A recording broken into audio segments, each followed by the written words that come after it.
We continue to follow the developments after that deadly Amtrak crash in Philadelphia last night on the train going from Washington to New York. We just learned moments ago the death toll is now at 6. Let's go back out to Philadelphia and Temple University Hospital, where our Jeanette Reyes has been there since much earlier this morning. She is live now with more updates on this developing story. Jeanette?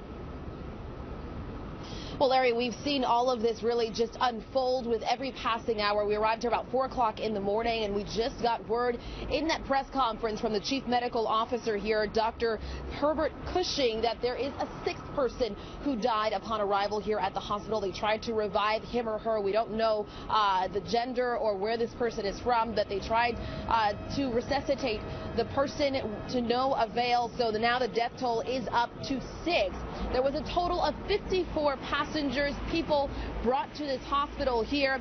8 are still in critical condition, 25 still at the hospital. We're told by that medical professional there, that official, that most of these people were suffering from chest pains, but there were broken bones, there were contusions, lacerations, broken ribs. That was mostly the injuries that he saw, with people falling on top of each other, suitcases, things of that nature falling on top of them in those cars. Most of the people that he talked to were in the last 2 cars of the 7 that were turned over, that were derailed. He said he talked to several people, a lot of them from all around the world. One from India, he was headed back home. Another was from Spain.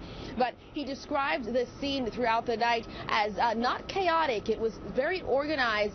They had all hands on deck.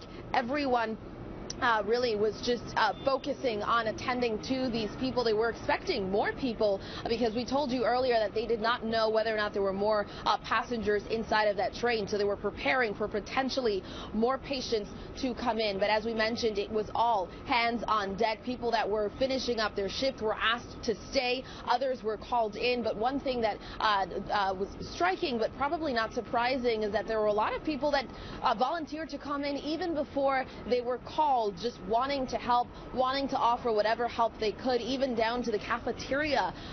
People working in the cafeteria stayed later, came in early to make sure that they could offer any assistance that they could. Trauma and orthopedic surgeons were also called in. They were busy as well, but certainly something that he said the hospital was prepared for. They've been prepared for this kind of incident, although he didn't downsize or underestimate it, saying that it was quite a lot to take on. But he mentioned time and time again that he is proud of his crew, proud of the nurses and the doctors that handled this quite well. But again, we do want to confirm that a total of 6 people are now dead as a result of this horrific crash, that 6th person dying upon arrival. The next of kin has not been notified just yet, but as soon as we get more details, we will pass that right along to you. Of course, we'll be on top of this story throughout the day as we get some more information.